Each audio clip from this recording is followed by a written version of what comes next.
네, 오늘은 2020년 새해 첫날입니다. 많은 교회들은 어젯밤에 성구영신 예배를 드렸겠지만 저는 그동안 많은 교회에서 성구영신 예배를 드려오면서 좀 비성경적인 요소를 제가 너무 많이 봐가지고 그래서 그런지 저는 앞으로 개척을 하는 이 성구영신 예배를 반드시 없애버리리라 라고 다짐을 했더랬습니다.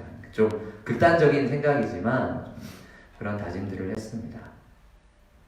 물론 한 해를 마무리하고 새해를 시작하는 이 시점에서 그동안의 은혜에 우리가 감사드리면서 또 앞으로 새해를 살아가면서 앞으로의 인생 또한 하나님께 맡겨드리고 내가 하나님 앞에서 살려고 다짐하는 그런 예배 자체가 나쁘다고는 할 수 없습니다. 좋은 거죠. 좋은 것이지만 그것이 반드시 12월 31일 밤 12시를 지나고 1월 1일 0시 땅 될 때 해야 무슨 효력이 있는 것처럼 생각한다면 그것은 굉장히 미신적인 행위가 되어버립니다. 여러분, 우리는 어쩌면 우리가 정해놓은 이 시간이라는 것에 너무 큰 의미를 부여하는 건 아닌가 싶습니다. 재밌는 것은 오늘 이 새해 예배를 위한 교회력 본문은요, 모두 다 시간에 대해 이야기하고 있습니다. 성경은 이 시간, 때에 대해서 뭐라고 얘기하고 있을까요? 그리고 우리는 우리에게 주어진 시간 가운데 어떻게 생각하고 살아가야 될까요? 그 핵심은 오늘 설교 제목처럼 천하만사에 다 때가 있습니다. 그 때에 대해 오늘 함께 묵상하며 우리에게 주어진 시간에 대해 생각해보는 그런 오늘 예배가 되면 좋겠습니다.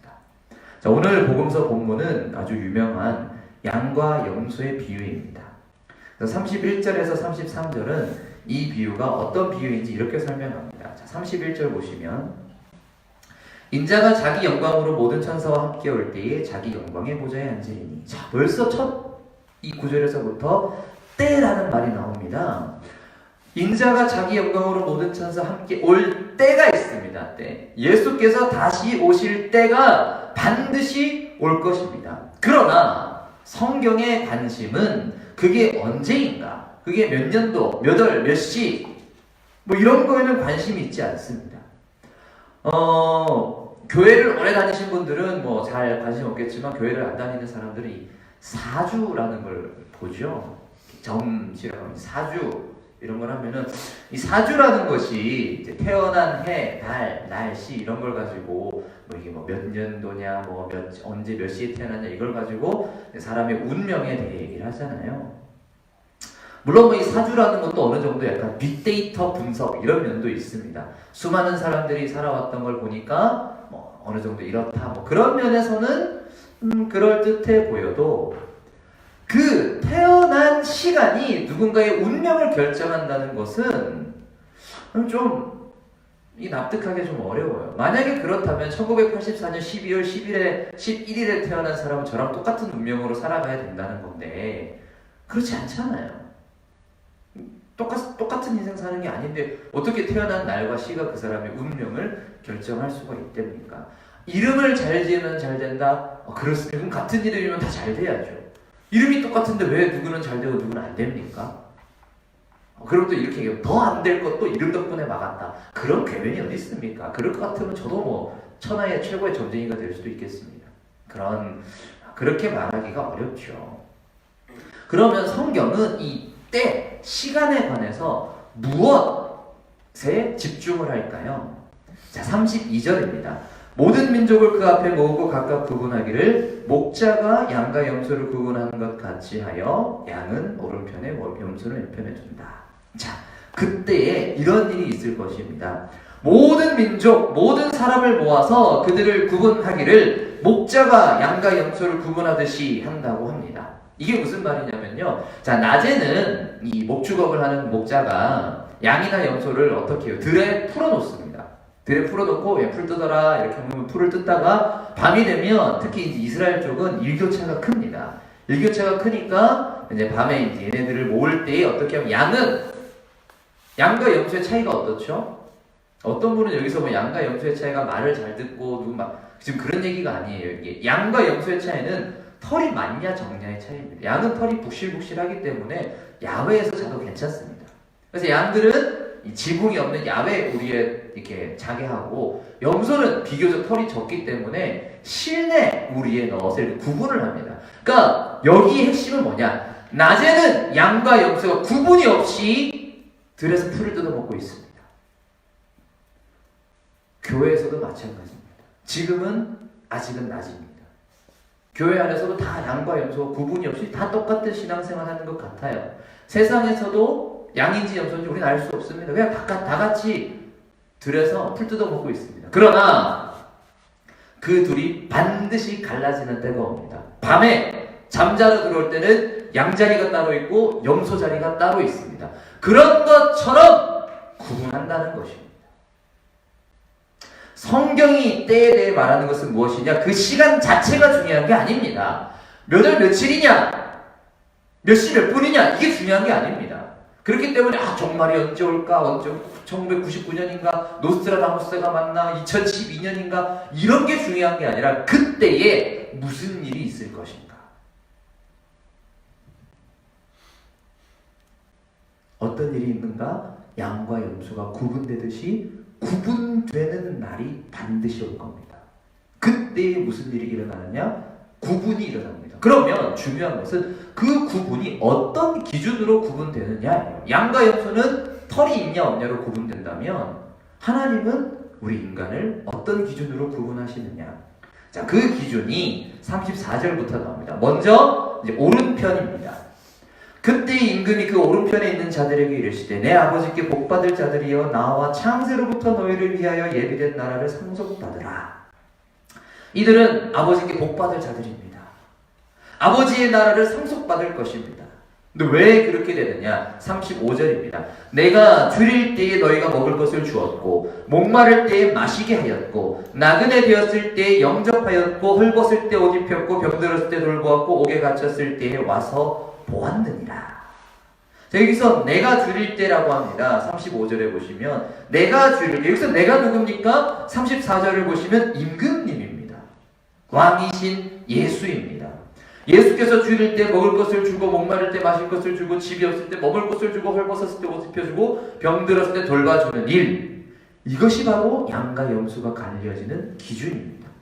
그런데 오른편에 있는 자들이 이렇게 묻습니다. 37절이죠. 이에 의인들이 대답하여 이르되 주여 우리가 어느 때에 주께서 줄이신 것을 보고 음식을 대접하였으며 목마르신 것을 보고 마시게 하였습니까? 39절까지 우리가 언제 그랬습니까? 이렇게 물어보는 거예요. 아니 이 사람들은요 자기들이 그렇게 했다는 것도 모르고 있습니다. 왜 모를까요? 왜 모를까요? 두 가지 이유에서 그렇습니다. 첫 번째로는 그게 예수님이 아니라서 그래요. 예수님한테 직접 한 게 아니라서 그렇습니다. 아니 우리는 예수님을 직접 만난 적도 없는데 예수님 내가 본 적도 없는데 무슨 내가 예수님한테 했다 그래요? 네. 그리고 두 번째로는 왜 기억이 안 나냐? 그게 일상적인 일이었기 때문입니다.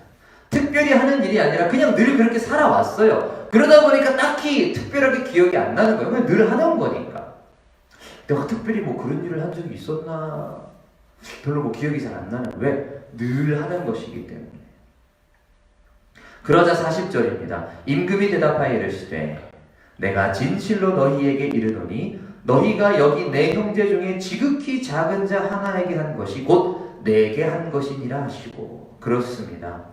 특별히 임금에게 예수에게 내가 해야겠다고 생각해서 하는 게 아니라 여기 내 형제 중에 지극히 작은 자 하나에게 한 게 곧 나에게 한 것이다 라고 하십니다. 그들은 지극히 작은 사람 하나에게도 그 사람이 줄일 때 먹여주고 목마를 때 마실 걸 주고 병들 때 돌봐주고 한 것입니다. 그게 바로 그들이 복을 받고 하나님의 나라를 상속받는 이유가 됩니다. 자, 이제는 반대로 그러면 왼쪽에 있는 자들이지요. 저한테 여기가 왼쪽인데 왼쪽에 있는 자들입니다. 41절입니다. 또 왼편에 있는 자들에게 이르시되 저주를 받은 자들아 나를 떠나 마귀와 그 사자들을 위하여 예비된 영원한 불에 들어가라. 그들은 저주를 받아 하나님 나라가 아닌 영원한 불에 들어간 것입니다. 왜 그런가? 42절 내가 줄일 때 너희가 먹을 걸 주지 아니하였고 목마를 때 마시게 하지 않았고 43절 안 했다. 앞에 오른편에 있는 의인들이 한 거를 왼편에 있는 자들은 안 한 거예요. 똑같은 이유입니다. 똑같은 상황에서 오른편에 있는 자들은 했고 왼편에 있는 자들은 안 했어요. 사는 모습이 달랐습니다. 그러자 그들도 똑같이 묻습니다. 44절. 아니 우리가 언제 그랬습니까? 언제 내가 예수님한테 안 그래? 예수님이 만약 내 앞에서 배고프시면 내가 당연히 먹을 거 드렸죠. 예수님 내가 본 적이 없는데 무슨 소리예요? 그러자 40절과 똑같이 이런 대답이 돌아옵니다. 45절. 이에 임금이 대답하여 이르시되 내가 진실로 너희에게 이르노니 이 지극히 작은 자 하나에게 하지 아니한 것이 곧 내게 하지 아니한 것이니라 하시니. 그렇습니다. 이 지극히 작은 자 하나에게 하지 않은 것이 곧 예수께 하지 않은 것입니다. 결론입니다. 그들은 영벌에 의인들은 영생에 들어가리라 하시니라. 아멘. 네, 오늘 본문의 의미는 사실 자명합니다. 지극히 작은 자 하나에게 하는 것이 곧 하나님께 하는 겁니다. 천국에 가고 지옥에 가는 기준은 예수 천당 불신지옥이 아니라 지극히 작은 자 하나에게 내가 어떻게 하고 있는가, 이것이 기준입니다. 어떤 분들은 또 이렇게 말합니다. 40절에 보시면은 내 형제 중에 지극히 작은 자라고 되어 있잖아요. 이것이 이제 문자적으로는 당시에 많았던 이 순회 전도자들을 말합니다. 뭐냐면 이렇게 복음을 전하기 위해서 자기의 소유를, 직업도 포기하고 막 마을마다 돌아다니면서 예수 믿으세요 했던 사람들입니다. 이거 지금 예수님 말씀인데 무슨 예수님? 마태복음은 이미 예수님 돌아가시고 나서 40년 뒤에 쓰여진 책이에요. 그동안에 그런 사람들을 염두에 두고 마태가 이제 순회 전도자들을 생각하고 쓴 건데, 그러니까 요즘식으로 하면 이제 우리 교인들, 예수 믿는 사람들, 이 중에서 어려운 사람들 잘 돌봐줘라 이런 뜻이다 라고 말하는 목사님을 제가 실제로 봤습니다. 그런데 물론 문자적으로는 그렇게 해석할 수 있습니다. 그러나 여기서 그 외에 믿지 않는 사람들, 혹은 우리와 나와 생각이 다르고 가치관이 다르고 뭐 정치 성향이 다르고 또 종교가 다르고 인종이 다르고 성별이 다르고 나이가 다른 지극히 작은 자는 제외해도 된다, 이런 말은 없습니다.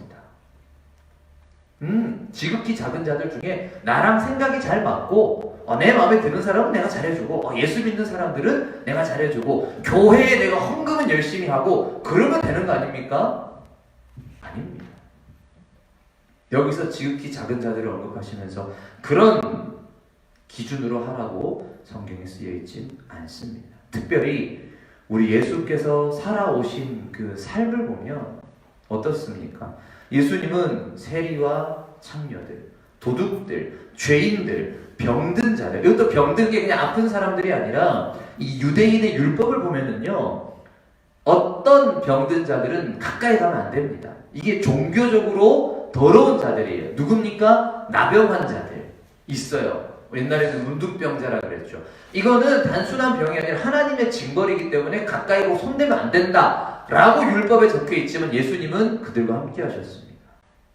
율법에는 죽은 자의 시체에 손대면 안 된다 그러지만 예수님은 죽었다고 하는 소녀의 손을 잡아 일으키면 달리다굼 하십니다. 예수님은 늘 그렇게 율법에서는 가까이 하지 말라는 사람들과 늘 가까이 하셨고 바로 그 지극히 작은 자들, 소외된 자들, 버려진 자들과 늘 함께 하셨습니다. 그리고 바로 그것이 마지막 때의 기준이 될 것입니다. 여러분, 지혜가 무엇이냐? 지혜는요, 때를 잘 아는 것입니다. 오늘 구약 본문은 전도서였습니다. 전도서는 이제 지혜자의 가르침이죠. 근데 그 지혜자가 뭐라고 하느냐? 우리 아까 3장 1절, 전도서 3장 1절을 보면 이렇게 말합니다. 범사에 기한이 있고 천하만사에 다 때가 있나니. 여러분, 다 때가 있습니다. 여러분, 아마 나이가 있으신 우리 성도님들 아시잖아요. 공부할 때라는 게 있지 않습니까? 공부할 때를 놓치면 참 어렵습니다. 나이 들어서 공부하려고 그러면 이게 머리가 잘 안 돌아가요. 쉽지가 않습니다. 일단 눈부터 침침해집니다. 저는 이제 아직 노안이 올 나이는 아직 아니지만 스마트폰을 넣어보니까 가끔 이 홍채라 그러잖아요. 이게 딱 쪼는 힘이 약해지니까 이게 휴대폰에 쓰여있는 거 잘 안 보일 때가 가끔 있어서 어이구야 안 보인다 이럴 때가 있는데, 그러면 이제 저도 그런 생각을 아이고야 이게 눈이 안 보여서 어른분들이 이렇게 잘 안 보인다고 하는 게 진짜 이게 참 힘든 일이겠구나 하고 저도 이제 조금이나마 느끼게 됩니다. 여러분, 천하 만세에 다 때가 있습니다. 우리 전도서 아까 우리 읽은 말씀에 따르면 태어날 때가 있으면 사람이 죽을 때가 있죠. 영원히 삽니까? 죽을 때가 반드시 있습니다. 심을 때가 있으면 추수할 때가 또 있죠. 울 때가 있으면 웃을 때도 있습니다. 슬퍼할 때가 있으면 기뻐할 때가 있고, 또 사랑할 때가 있으면 또 미워할 때도 있습니다. 백날 첫날 사랑만 할 수가 있습니까? 어떻게 미워할 때도 있지요. 전쟁할 때가 있으면 평화할 때도 있다. 백날 첫날 전쟁만 합니까? 평화할 때도 있고, 또 백날 첫날 또 평화만 할 수 있습니까? 나쁜 놈이 있으면 전쟁도 해야죠. 이게 다 때가 있는 겁니다. 지금 전쟁해야 되는데 하나님은 평화를 사랑하셔. 그러면 자기 혼자 전쟁에 안 나가면 뭐 어떻게 되는 일입니까? 전쟁해야 될 때는 총 들고 또 전쟁하러 가야죠. 이게 다 때가 있는 겁니다. 그 때를 잘 아는 것, 그게 바로 지혜입니다. 이 때를 잘 모르고 이렇게 이상한 짓을 하는 걸 보고 우리말로 이제 디비 쫀다라고 합니다. 그런 말 들어보신 적이 있는지 모르겠는데 디비 쫀다라고 하는데, 디비 쪼는 게 이게 어리석은 겁니다. 이게 어리석은 거예요. 디비 쪼는 거. 이게 선생님 이렇게 국어 시간인데 혼자 영어 공부하고 있고, 수학 시간에 과학 공부하고, 이 디비 쪼는 놈인데 그런 애들이 꼭 공부를 못해요.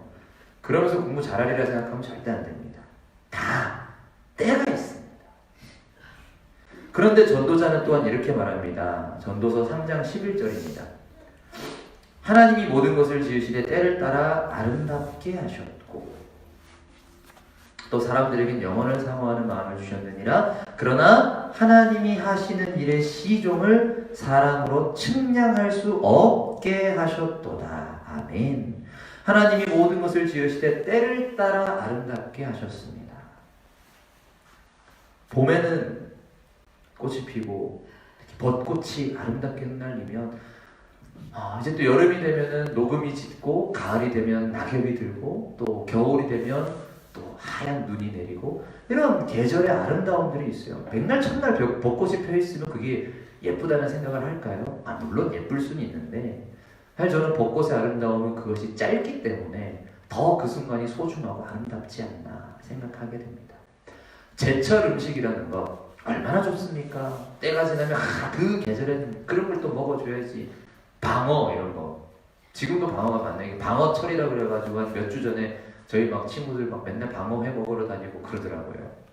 이 철을 따라 맛있는 음식을 먹는다는 것도 참 하나님이 우리에게 주신 은혜인 것 같습니다. 꼭 뭐 비닐하우스가 꼭 좋은 건 아닌 것 같아요. 이 하우스 딸기보다 제철 딸기가 또 얼마나 맛있습니까? 그 계절에 뭔가 내가 겨울 되면 따뜻한 이 장판에서 귤 까먹는 건 난 너무 좋아. 그런 어떤 때에 따라 우리가 늘 이렇게 즐기고 누리는 것들이 있기 마련입니다. 그런데 재미있는 것은 하나님께서 하시는 일의 시종을 사람이 측량할 수 없게 하셨다고 합니다. 우리는 하나님의 때를 다 알 수 없습니다. 만약에 다 안다면 자기가 하나님이라고 주장하는 거죠. 성경은 지속적으로 처음부터 끝까지 계속해서 우리는 하나님의 때를 알 수 없다고 이야기합니다. 그러나 다만 그 때 가운데 어떻게 살 것인가, 그게 우리에게 중요한 것입니다. 그때가 언제인지를 알려고 노력하는 게 아니라 하나님의 그때 주신 시간 가운데 내가 어떻게 살 것인가. 어떻게 사느냐? 12절과 13절입니다. 사람들이 사는 동안에 기뻐하며 선을 행하는 것보다 더 나은 것이 없는 줄 내가 알았고, 사람마다 먹고 마시는 것과 수고함으로 나를 누리는 그것이 하나님의 선물인 줄로 또한 알았도다. 우리가 하나님의 때, 마치 계절이 넘어가듯이 우리 인생의 이 때가 언제인지 우리는 모릅니다. 저 또한 저의 이 애들이 저에게 와 있는 이 시간들이 언제 끝이 날지, 언제 또 새로운 일이 생길지 모릅니다. 1년 전만 해도 저희가 이렇게 될 줄 상상도 못했죠. 언제 개척할 때가 올지, 또 언제 여기 이 건물에서 나가서 또 다른 건물로 우리가 또 가게 될지 우리는 절대 모르는 거예요. 누군가는 야 우리 교회 1년이면 가겠다 했는데 10년 걸릴 수도 있는 거고, 야 그래도 한 4, 5년은 걸리겠나 했는데 6개월 만에 가지고 이거 모르는 겁니다. 우리는 하나님이 하신 일을 결코 알 수 없습니다.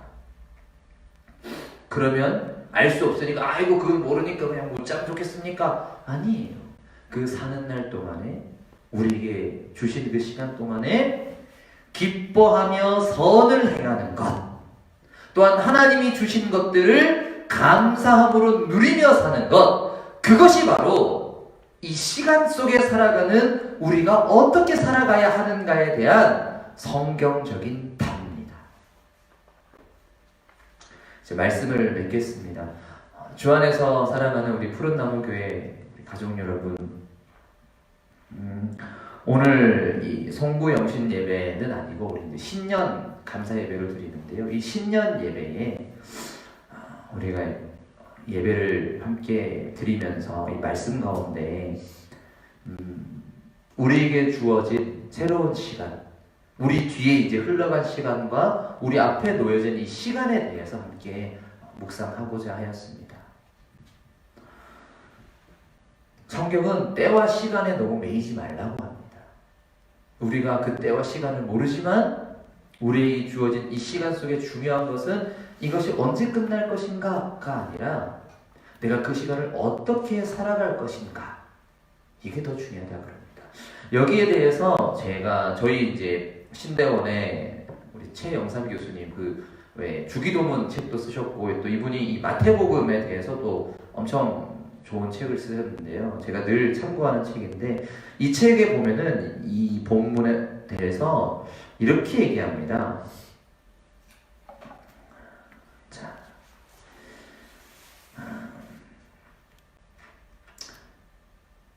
마지막 날의 정확한 시와 때는 알려지지 않았지만 그날에 주께서 판단하실 판단의 기준은 이미 나와 있다.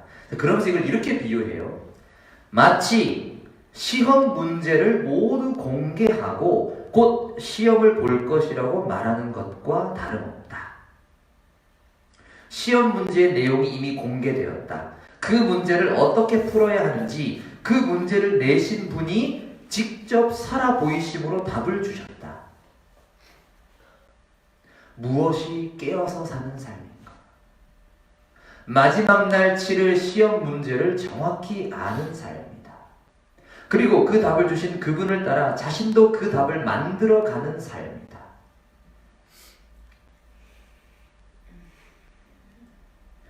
그 삶은 세상에 자신의 마음과 영혼을 팔지 않는 삶이다. 그 삶은 편안한 종교적 틀에 안주하여 예수의 시각을 잃어버리는 위험을 직시하는 삶이다. 그 삶은 예수의 사랑, 예수에 대한 사랑이 여전히 뜨겁게 살아있어 끝까지 그분과 동행하는 삶이다. 그 삶은 자신에게 주어진 모든 것을 던져 예수의 길, 그 종말의 목자의 길을 따라가는 착하고 진실한 양무리의 삶이다. 이렇게 말합니다. 여러분, 반드시 시험을 치를 날이 올 것입니다. 그날이 언제인지 우리는 모릅니다. 그런데 그 시험 문제는 이미 공개되었습니다. 그러면 우리가 해야 될 것은 무엇입니까? 시험 언제 칠까? 우리 교수님 시험을 언제 내실까? 내일일까? 모레일까? 일주일 뒤인가? 한 달 뒤인가? 그것만 백날 첫날 생각하고 있는 게 아니라 언제 치든 상관없습니다. 이미 나는 문제를 알고 있고 답도 알고 있습니다. 그렇다면 우리는 시험을 치를 준비가 이미 된 것입니다. 문제는 시험을 우리가 잘 준비해서 그 시험의 때에 언제 그날이 오더라도 내가 잘 대비하는 것이 중요한 것이지, 준비하지 않고 있다가 언제쯤 읽고 하고 있다가 막상 그날이 닥치고 하나도 준비 안 했는데 하다가 망하거나 둘 중 하나입니다. 여러분, 제가 며칠 전에 하나님의 교회 사람들을 만났습니다. 바로 요 앞에서 증산역 앞에 지나가다가 하나님의 교회 사람들이 저한테 달라붙어가지고 얘기를 하는데, 어쩌다가 이제 말을 섞게 되었어요. 그런데 그 사람들은 이제 유월절과 안식일을 지키는 것이 구원의 필수적이다. 뭐 이런 얘기를 하더라고요. 이게 정말 성경을 몰라도 한참 모르는 얘기가 아닐 수 없습니다. 근데 제가 막 열심히 설명을 해주니까 도리어 저보고 성경을 잘 모른다면서 막 손가락질하고 가는 거예요. 제가 너무 황당해가지고 그런 게 아니라 막 설명을 하고 뭐 신학적인 얘기를 하니까 어려운 얘기 하지 말라고, 우리 하나님은 단순하신 분이라고. 내가 그럼 이 복잡한 거 공부하려고 서울에 3년 동안 왔다 갔다 하면서 공부했는데 그러면 이 쉬운 일인 줄 아나. 도리어 저한테 성경에 대해서 하나도 모르면서 어려운 말만 하는 이상한 사람이라고 손가락질하는 거 가니까 너무 황당하고, 아니 내가 언제 붙잡고 가르친다 그랬으니까 자기들이 나한테 와가지고 뭐 설문조사 한다 그러고 막 그래놓고는 저를 욕하고 가더라고요. 너무 황당했는데, 여러분 무슨 날을 지키는 게 중요한 게 아닙니다. 만약 우리가 그렇게 생각하고 있다면 하나님의 교회와 다를 게 없습니다. 주일 성수가 중요하다. 그 마음은 소중해요. 내가 정말 나의 날 동안에 하나님께 예배하는 것을 지키며 살겠다. 너무 소중하지만 그게 꼭 일요일이어야 될 필요는 없습니다. 꼭 반드시 송구영신 예배를 12월 31일 밤 11시에 드려야 된다는 법이 대체 어디 있습니까? 안 그래도 됩니다. 우리가 그런 날에 매이지 않았으면 좋겠습니다. 중요한 것은 천하 만사에 다 때가 있으며, 우리가 비록 그 때를 모르지만 다만 주어진 이 시간 가운데 나에게 주어진 것을 감사함으로 누리며 기뻐하며 선을 행하며 사는 것, 그게 중요한 것입니다. 여러분 그것보다 나은 것은 없습니다. 새해 첫날입니다. 2019년 이제 지나갔고 2020년 새해가 밝았습니다. 그리고 우리 고은이는 20살이 됐습니다. 세상에 세월이 이렇게 빠릅니다. 여러분 이런 때가 오는 것처럼 여러분 만물이 끝이 나고 새 하늘과 새 땅이 임할 그날도 반드시 올 것입니다. 언제인지는 몰라도 그때는 반드시 옵니다. 그때에 우리 모두 하나님과 함께 그 참된 평안과 위로 가운데 완전한 정의와 사랑의 나라에서 만나기를 바랍니다.